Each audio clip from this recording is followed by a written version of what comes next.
मुकद्दस पतरस की ज़िंदगी क्या थी?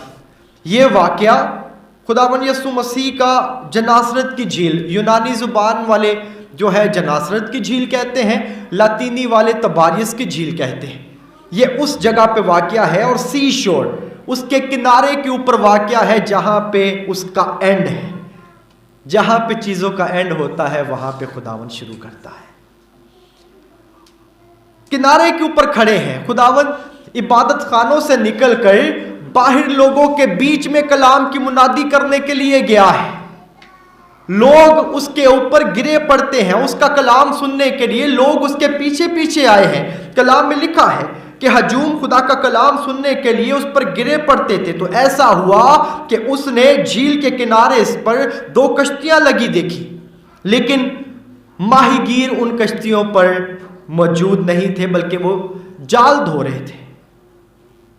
उसने उनमें से उस कश्ती पर चढ़कर जो शमौन पतरस की थी उससे दरख्वास्त की कि किनारे से ज़रा हटा ले चल, और वो वहाँ पर बैठ के तालीम देने लगा है। इस वाक़े के अंदर शायद हमारा फोकस मेन इस बात के ऊपर आ जाता है कि यीशु ने कहा कि गहरे में जाल डाल दे। उसने मछलियाँ पकड़ ली, जाल फटने लगा, और हमारी इससे आगे की सोच नहीं जाती। हम इस मौजज़े के ऊपर टिक गए हैं। इस मौजज़े की भी बहुत वैल्यू है, लेकिन इसके बाद जो वाक़या हुआ उसकी इससे भी ज़्यादा वैल्यू है। ये यहाँ पे 2 मास्टर खड़े हैं।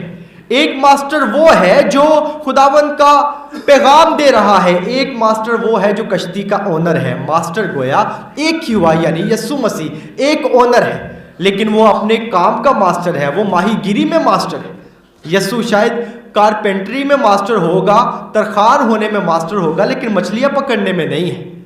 एक तरखान उस कश्ती के अंदर बैठा है, खुदा का कलाम सुना रहा है, और बात करते करते कहने लगा है कि कश्ती को गहरे में ले चल। यह माहीगीर जानता था कि मछली पकड़ने का प्रॉपर वक्त कौन सा है। वो कहने लगा सारी रात जाल डाल के देखे हैं, लेकिन कुछ हाथ नहीं लगा। यीशु शायद दिन दोपहर को उसको कह रहा है कि जी तू जहां पे मैं कहता हूं वहां पे जाल डाल। ये अपने काम का एक्सपर्ट है, लेकिन यीशु ने कहा है तो ये चल दिया है।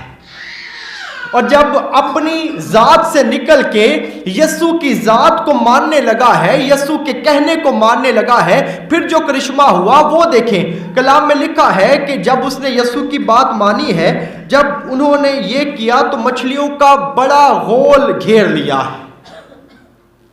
यीशु जिंदगी के अंदर उतरा है। ये सिर्फ कश्ती नहीं है, बल्कि ये शमौन पतरस की जिंदगी है जिसके अंदर यीशु उतर चुका है। और जैसे ही यीशु उसकी जिंदगी में उतरा है तो इतना बड़ा मौजज़ा कि पूरी रात मेहनत की, कोशिश की, लेकिन कुछ हाथ नहीं आया। लेकिन जैसे ही यीशु के कहने पे चला है, मछलियों का बड़ा गोल, इस कदर ज्यादा कि अपने शुरका को बुलाने लगा कि आओ मेरी मदद करो, जाल फटने लगे। और यह वाकया जब्दी के बेटे याकूब और यूहन्ना ने भी देखा है, वो भी उसकी मदद के लिए आए हैं, और ये सब देखकर हैरान हुए हैं। असल किस्सा अब यहां से शुरू होता है। कलाम में लिखा है पतरस पांव पर गिरकर कहने लगा है, ऐ खुदावंद मेरे पास से चला जा, इसलिए कि मैं गुनाहगार हूं। वो भी अपने उस गुनाहगार जिंदगी को खुदावन के सामने रख देता है। यीशु की जिंदगी को अपनी जात में उतारा तो अपने गुनाह नजर आने लगे। इशाया ने खुदावन के अक्स को देखा, ज़हूर को देखा तो अपने गुनाह नजर आने लगे। पौलुस ने खुदावन के साथ में मुलाकात की तो अपने गुनाह नजर आने लगे। जिस शख्स ने भी खुदावन को अपनी जात में उतारा है, वो अपने गुनाहगार होने को जब तस्लीम करता है तो फिर खुदावन उनको पाक साफ कर देता है। और यही पाकीज़गी बुलाहट के लिए दरकार है। बुलाहट के लिए पाकीज़गी बहुत दरकार है। इसके अलावा आप खुदावन की बुलाहट को पहचान नहीं सकते। जब उसने गुनाहगार होने का इकरार किया है तो खुदावन ने उसको कहा है कि ये जो मछलियां पकड़ने वाला था, आज से तू माहीगीर नहीं बल्कि आदमगीर बनेगा। اور اس نے وہیں پہ سب کچھ چھوڑا, جال وہیں پہ چھوڑے, یعنی اپنی پرانی زندگی وہیں پہ چھوڑی اور یسوع کے پیچھے ہو لیا ہے. کیا ہم لوگ آج اپنے گناہ کو تسلیم کر کے پرانی زندگی کو چھوڑ کے یسوع کے پیچھے ہو لینا چاہتے ہیں؟ یہ آج کے دور میں سب سے بڑا مسئلہ ہے. بھی اپنی اتنی ساری مال و دولت, اپنا سب کچھ کون چھوڑ سکتا ہے؟ یہ وہی واقعہ مجھے یاد آتا ہے کلام کے اندر, جب یسوع کے پاس ایک شخص آیا, کہنے لگا کہ جی خدا کی بادشاہی میں کیسے جاؤں؟ اس نے کہا تو احکامات کو مانتا ہے؟ جی مانتا ہوں. شریعت کو مانتا ہے؟ مانتا ہوں. سب کچھ جو کلام کے اندر لکھا ہے, جو حکم ہے وہ بھی مانتا ہوں, لیکن ایک چیز کی کمی ہے. وہ کیا ہے؟ تو اپنا سب کچھ جا کے غریبوں میں بانٹ دے. اور وہیں پہ اس کی بلاہٹ رک گئی. ہم لوگوں کے اندر خداوند کی یہ برکتیں بانٹنے والا جو سسٹم ہے نا, یہ بڑا لو چل رہا ہے. اسی وجہ سے نہ بلاہٹ پہچان سکتے ہیں, نہ خداوند کی خدمت کے لیے پروپرلی نکل سکتے ہیں, اور نہ اپنی زندگی کو تبدیل کر سکتے ہیں. میں نے اس بارے میں بہت کچھ سوچا اور بات کرنے کے لیے رکھا ہے, لیکن ان سب باتوں سے افضل ایک بات ہے, وہ یہ ہے کہ آپ اپنے اس کال کو, جو خداوند آپ کو بلاتا ہے, بلاہٹ کو پہچانیں.